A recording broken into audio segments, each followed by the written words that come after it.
Subscribe करें study with professional classes को और प्रेस करें bell icon for new updated videos के लिए।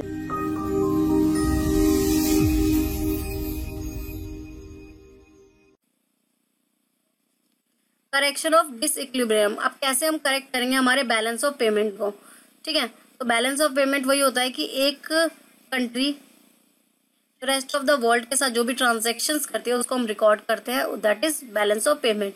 अब डिसइक्विलिब्रियम में या तो हमारी सरप्लस की सिचुएशन होगी या हमारी डेफिसिट की सिचुएशन होगी।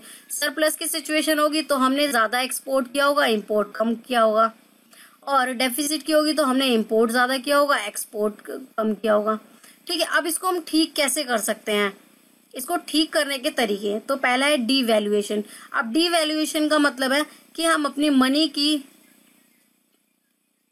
की जो रेट है उसको कम कर दें। यानी कि जैसे एग्जांपल के लिए एक रुपए बराबर है, एग्जांपल के लिए $1 बराबर है $1 के। ठीक है, $1 के।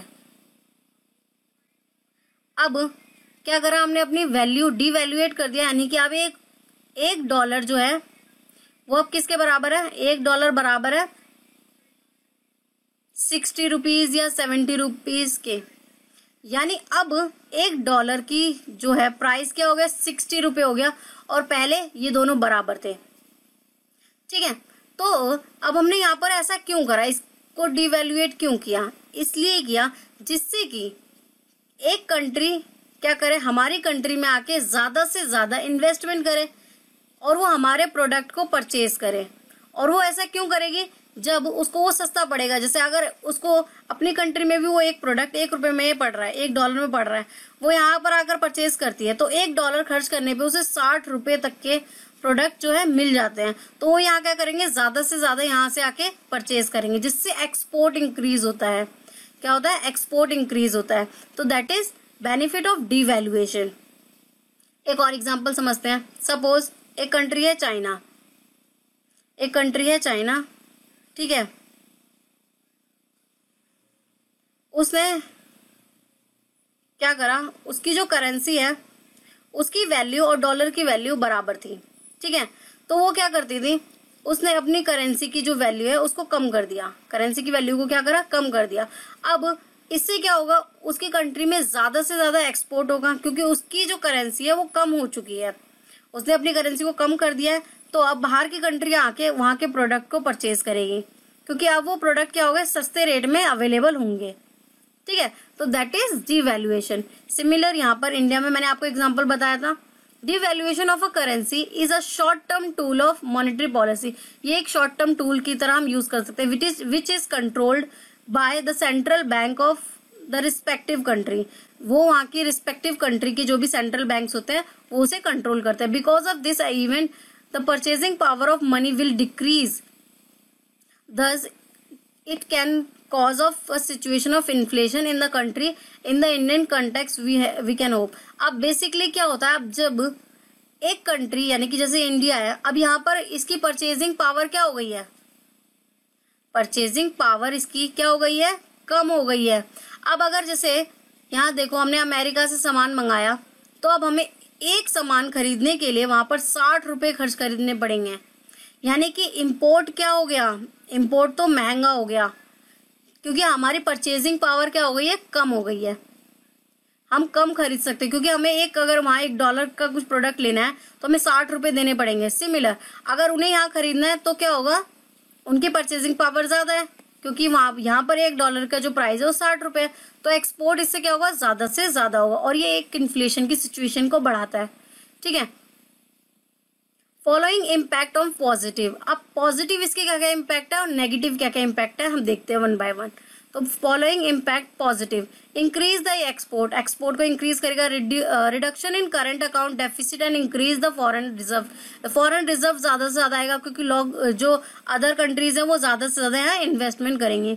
The manufacturing sector will be observe a temporary boom and production will be increase. ये टेम्पररी क्या होगा, बूम सिचुएशन होगी, ज्यादा से ज्यादा इन्वेस्टमेंट हमारी कंट्री में आएगी।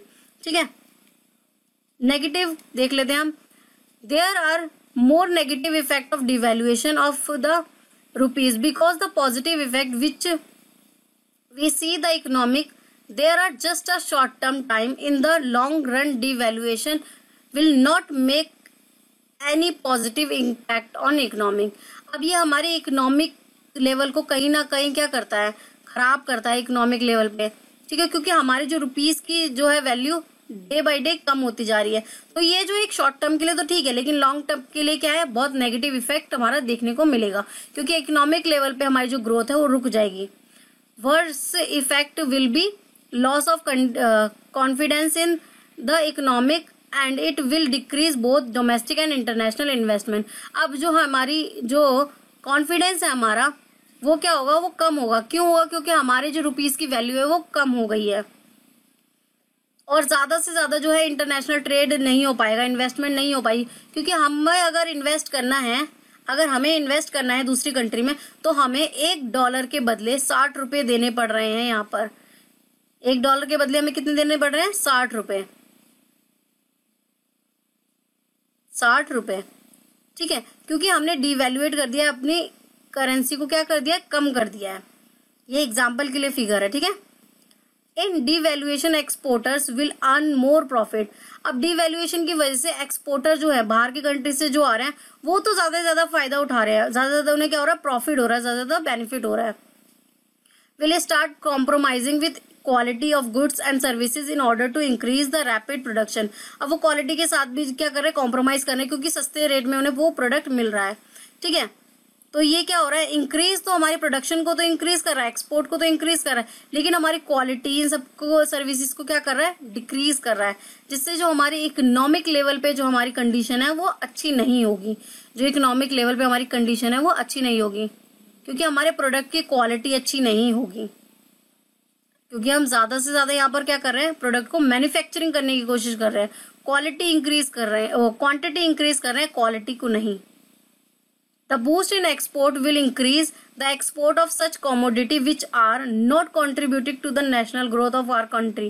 तो ये जो है बूस्ट की सिचुएशन आई है, ये हमारी कंट्री को नेशनल लेवल पे एक अच्छा ग्रोथ, एक अच्छी कंडीशन नहीं देगी। One such example is gold.